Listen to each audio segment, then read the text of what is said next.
Joining us now on the phone, a seven-time national champion. He is 15-0, fighting on July 24th at the Fantasy Springs Casino. The one and only Vergil Ortiz. How are you, sir? Hey, I'm pretty good. How about you, man? We're doing pretty good. We're happy to get a chance to finally talk to you on BoxingInsider.com radio. Get a chance to Thanks talk for to the having me. KO King himself.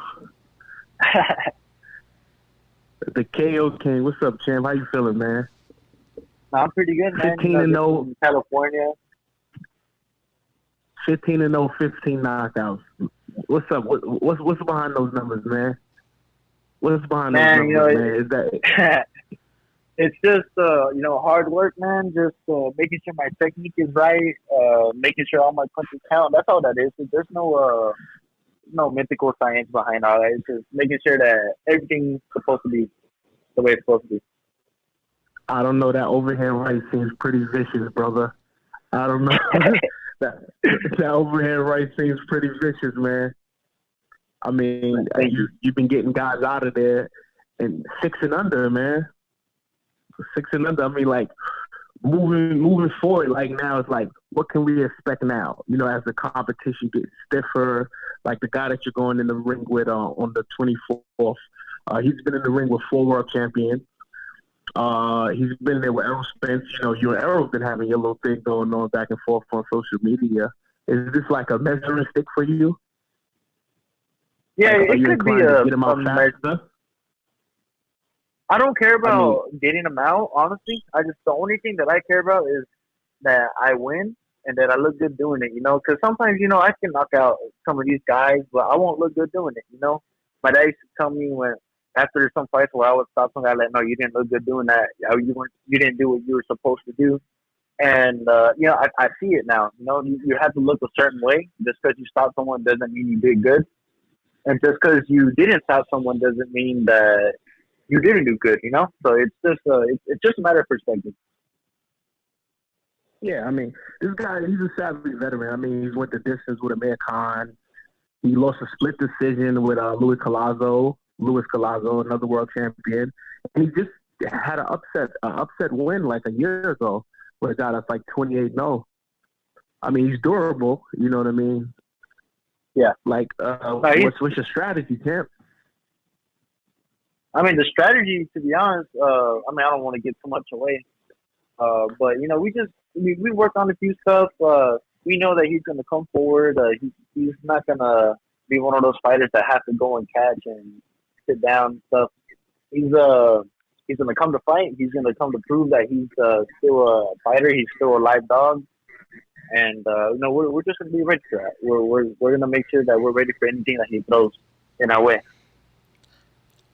That's what's up, man.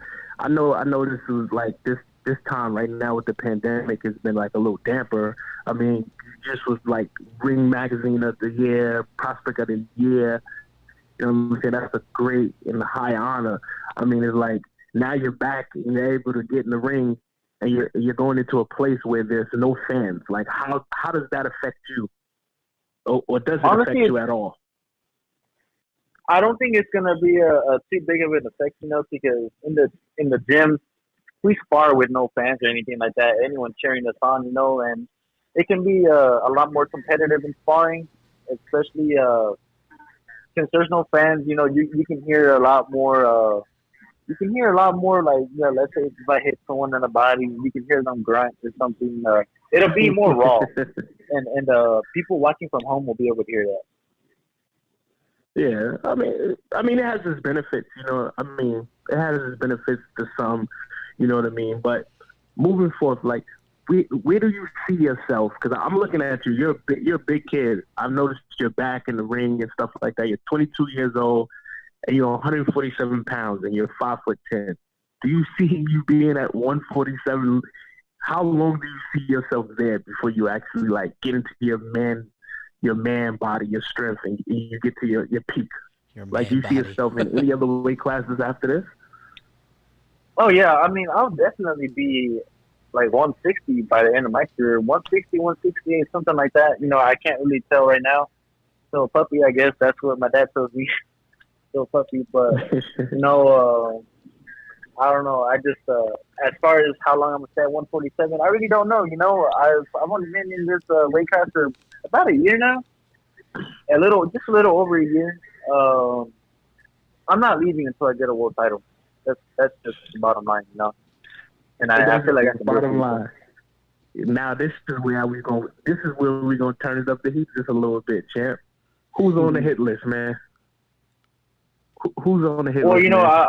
I want to fight everyone, to be honest, and I'm not saying that just to avoid, you know, saying any names. I legitimately do want to fight everyone. I want to fight Danny Garcia. You know, I want to fight Sean Porter. Hopefully, Thurman, if you know if he's healthy, because I know that you know he's been having some problems with his body. You know, if not, if we can't make the fight, then you know that's okay.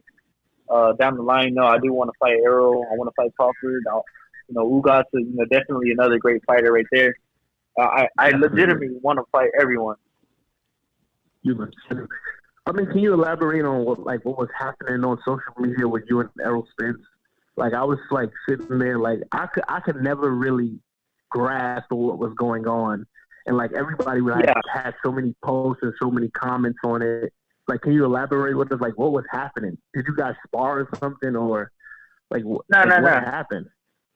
Yeah, I'll explain to you personally. So basically, no, he said some stuff on an interview that I mean, he kind of it was kind of like a jab at me, just something slight. It wasn't nothing too serious or anything like that. But you know, sometimes if someone says something about you or to you, you know, you don't. Sometimes you just can't let it slide. You know, he's like, hey, like you know, just watch your mouth or whatever. You know, but as you know, everyone thought it was beef. You know, I don't have a problem with him. You know, I still respect him. I grew up watching him since you know I was a little kid, and it's yeah, I got nothing bad to him. There's no hard feelings either way, and I mean other than that, it's just life goes on. It's whatever. It is what it is. I mean, I don't know. I just wanted to elaborate and get that out there, and see what was happening there. You know, but like, what can we expect on the 24th? What can we expect? Fireworks? Another knockout? Oh yeah, you know it's gonna be a late 4th of July. There's gonna be some fireworks. You know, hopefully, everything goes good and I get the win. But for sure, whatever happens, it's gonna be a very good fight. You know, Sammy Vargas has been in there with the best. He has some good experience. He's gonna come in there to win, to prove that he's not just another opponent. And you know what? I'm gonna prove that. I'm gonna want to prove that I'm still one of the top fighters. I mean, not still, because technically some people don't even think I am yet. But I'm gonna prove to some people that I belong up there with the top dogs. Definitely. I mean, look, the way you getting them out of there. I mean, you can never be counted out. That overhand right and them liver shots. I mean, they're coming.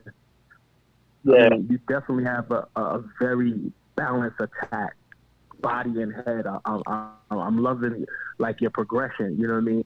Because like a lot of times, like you elaborated earlier, like you know you come off a little wild and it's like how you look. You know what I'm saying? Every win is not a good win. You understand what I'm saying? And like exactly. And moving forward, like so, like you talk about like your different sparring partners you have. Like I heard you spar with Brandon Rios. Me and him was in the amateurs together. He's a pretty tough customer. I mean, how was some of those like sparring sessions and stuff like that? Oh, you know, every time I spar a world champion, I always take something from him. You know, Brandon Rios, man, he has a good inside game. Like you really can't stay in there and expect not to get hit by him. You know, he has some very good angles, some very odd punch placements that you probably won't see coming. So there's that from Brandon Rios. You know, Mikey Garcia is probably the fighter that I've learned the most from. You know, he's probably one of the smartest fighters that I've ever been in the ring with. Not gonna lie. You know, Jose Ramirez, man, that dude is straight up hard work. He hits hard. He throws a lot of punches. You can never be too cautious with him. And I mean, I've been in the ring with Jose Chico as well. You know, that dude be hitting hard. You got to be careful with him because even though it's just sparring, you know, we're not trying to knock each other out. Yeah, you just got to be cautious, man. Hey Virgil, I wanted to ask you real quick because I know you have to get going in a few minutes. Can you take us through a little bit about how you were training during the COVID-19 lockdown and how you were able to stay in shape? Yeah, of course. So basically, after my fight got postponed, I went back home. I was training in front of my house on the streets or in the garage, and you know, I was I was running around the neighborhood trying to get some miles in every day. And I was training with the strength and conditioning coach, the ones that I have over there in Texas. You know, we trained at a public park because the facility that we trained in wasn't open either. Pretty much all the gyms were closed, right? So basically, maybe about after a month, you know, the gyms started opening back up. Not all of them, but like this one privately owned gym from a guy that I've known since I was like 9 years old. Were you He able let to me spar? train in his gym. I was not able to spar. Okay. Yeah, I didn't get to spar until I came back to California. That was about just under a month ago. And yeah, other than that, you know, we were staying busy the entire time. You know, just staying ready. You know. Now, your fight coming up at Fantasy Springs, can you take us through how are the protocols going to be as far as COVID testing compared to, say, what's going on with Top Rank on ESPN? Is it going to be sort of similar, or? Honestly, I couldn't tell you. I really don't know. I have taken a COVID test already. I haven't got any word back, but I imagine that if I tested positive, they would have told me already. Yeah, I'm sure So, we all would have found out. Uh, yep. so you're confident that you're gonna show up there and it's gonna probably be similar to how Top Rank's doing it, and I mean, probably. I've heard that they have them stuck in their rooms, and you know they have to change their rooms, or they have to stay in the same floor. No one can leave. they have to stay in a bubble. I don't They're know. calling it. Yeah, but basically, you know, that's top rank, and that was also in Las Vegas. So you know, that's a different commission in itself. So I really don't know how they're going to do it in California, but I imagine there's going to be certain provisions put in place so that you know we aren't exposed to anything like that. Well, Virgil, we really appreciate you taking the time to talk to us today, and we hope we can speak Thanks to you for again in having the me. future. Definitely, very. For sure. I'm looking for on the 24th. I'm looking for 16, number 16. I'm looking for number 16 on the 24th. Number 16. Yeah, there you go. 16. I am too. I'm looking for it. Thanks for supporting All right, me. man. Means a lot. Thank you very much. We appreciate it.